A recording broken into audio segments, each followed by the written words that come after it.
Coming up next on the Jeff Crilley Show, my next guest says if you don't got those strings, it don't mean a thing. You'll find out about his journey next.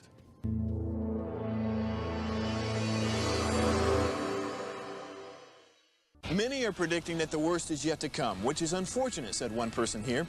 Until now, they've enjoyed the reputation of being the nation's icebox. Watched a burglar in his home this morning by webcam. As a journalist of over 25 years, stories are what make my world turn. Reporting live from the Dallas newsroom tonight, Jeff Crilley, Fox 4 News. But in 2008, I took the jump from my familiar life and started a PR firm from my home. We're talking about anyone with a camcorder like the one I'm using becomes a television network. We started slowly growing the company, and we now have over 100 clients, and we've branched into the world of live digital broadcasting. I now own 8 different TV studios and have a huge team, and the stories that I now get to share are sometimes the most important of my life. Life has a funny way of coming around full circle. This is the Jeff Crilley Show.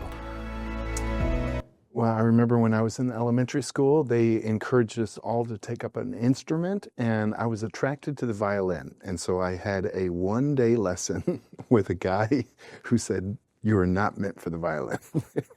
and that was the end of my violin career. But I've always loved the majesty of a violin. It's just a beautiful, beautiful instrument. It's like the notes are coming from God.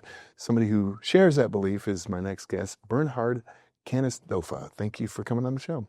Thanks for having me. Absolutely. So you grew up in Austria. Yes, sir. And when did you take up the violin? Well, I was playing around when I was 5 years old, but without real instruction. But I had a inclination to do it seriously, and then so I was lucky to get into the conservatory when I was 7 years old in Linz, Linzer Bruckner Conservatory. And is that when you realized you had a God-given talent? No. That grows. So I played for years, and then actually when I was a teenager, I quit as other things become more important. Sure. And then I played a little bit guitar, pop music, old school Led Zeppelin and Rolling Stones and whatnot. But I still kept playing, but not with the idea of becoming a professional player. So after high school, well, I went to law school. Wow. That doesn't fit the bill, right? Does it? Yeah.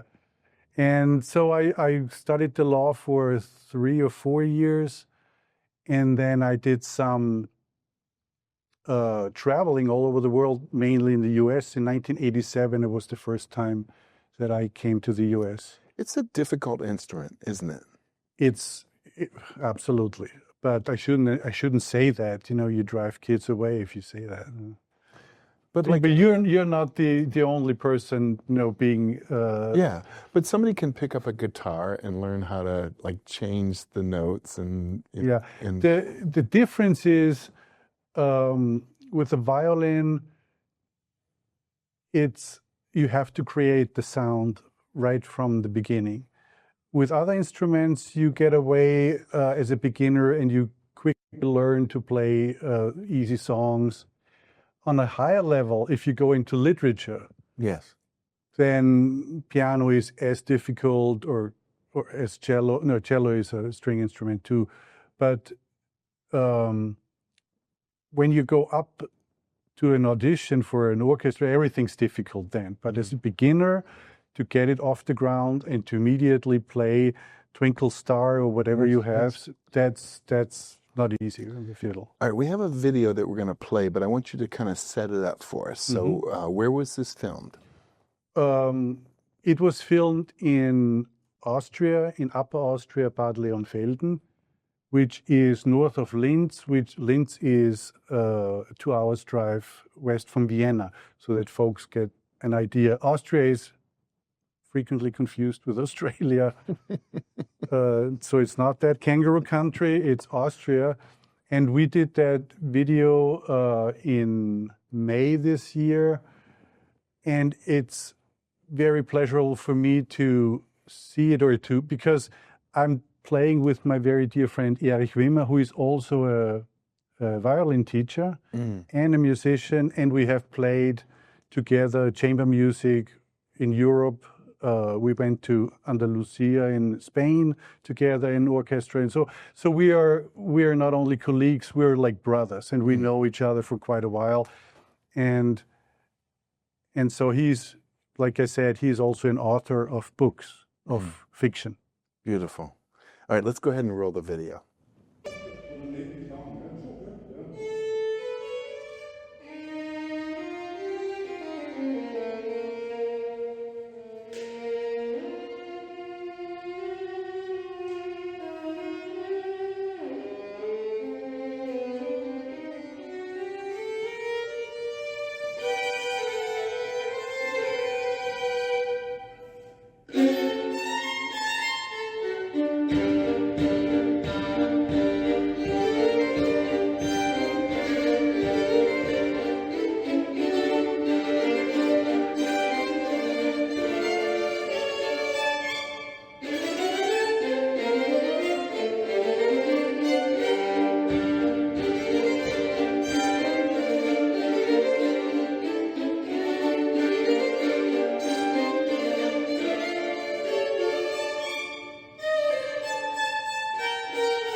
So beautiful. So if I was at a Michelin restaurant, I wouldn't appreciate the dish until the chef told me what went into it. So why do we love that so much? I can tell you why I love it. First of all, I played with Erich, which is always a special event. And there's always something really heartful in it. Sometimes you play for money, sometimes you play because you have a contract, sometimes there are several reasons why people play.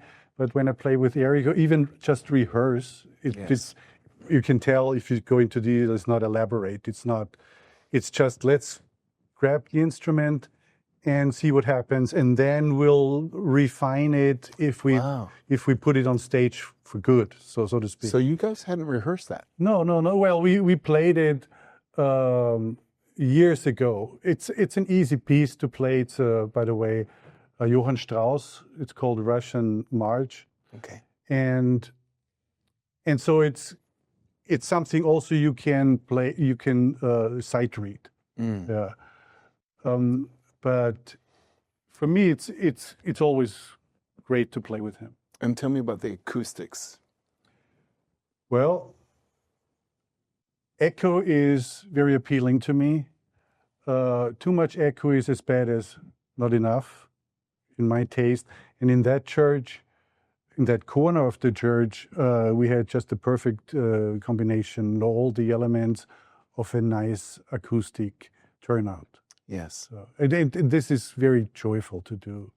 Yeah, I wished I could play in these old churches someday with my piano friend Claudia, friend Major.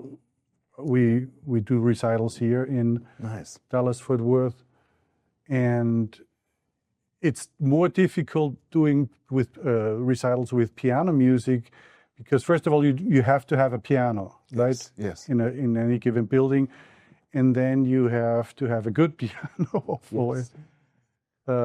So with two violins, you can go wherever you want and just start playing. Well, tell me more about your career and how people can engage you. Are you for hire? Do you do? Well, yeah, I have my studio in Cedar Hill. Okay. In the Metroplex here, and the easiest thing is just ring me up. Okay. Yeah, call, email me. We do play, Claudia and I also play solo if the situation is appropriate. And then, but primarily I'm teaching these days. Mm. And what is that like? Teaching? Yeah. Teaching is wonderful if you have students who want to learn. Now, if you have students who do not want to learn, it's awful. It's just I'm not a babysitter. Yeah. Sometimes you have to be because you. What's your favorite student story? Have you run into a prodigy in your career? Favorite student story? Well, what recently comes to mind is I got a student to qualify for a solo with the Fort Worth Youth Symphony Orchestra. Amazing. And she was doing the Acolyte Concerto. Mm. But I am satisfied when I see progress. I understand that I'm not teaching at Juilliard School where you crank out the top of the top. I just want to take part in raising a new generation of violinists who are technically sound. Yes. And who enjoy playing and enjoy learning to play. Yes. Yeah. For the parent who's watching and is thinking maybe their child is a potential student for you, what are some benefits beyond just learning to play? I mean, there's discipline, there's punctuality, there's a lot. Well, there are all the elements of raising a child, so to speak. And with an instrument, and that may not be a particular of the violin, but when you learn an instrument, you use both hemispheres of the brain. It's good for your health if you don't overdo it. I keep telling students, don't practice more than 6 hours a day. Obviously, it's a joke because that's not happening for little kids. But it really... it's good for the body, it's good for the health, good for the mind. Mm. Yeah. Beautiful. So, and I'm good at that. I mean, it sounds braggadocious, but I'm good at teaching. Well, and I come from a place where it was taught properly. My professor was Arkady Vinokurov, who goes back to, he's from Kiev, and he's got knowledge from Leonid Kogan, David Oistrakh, actually Igor Oistrakh. I don't think he worked with David Oistrakh. Anyway, so it's good to do what you can. Yes. And so keep doing it. Amazing. Great way to end this segment. We're going to also leave you with his website, which is bernhardsviolin.com. Thank you so much for coming on the show. Thank you. You bet. That's it for now. We'll see you next time.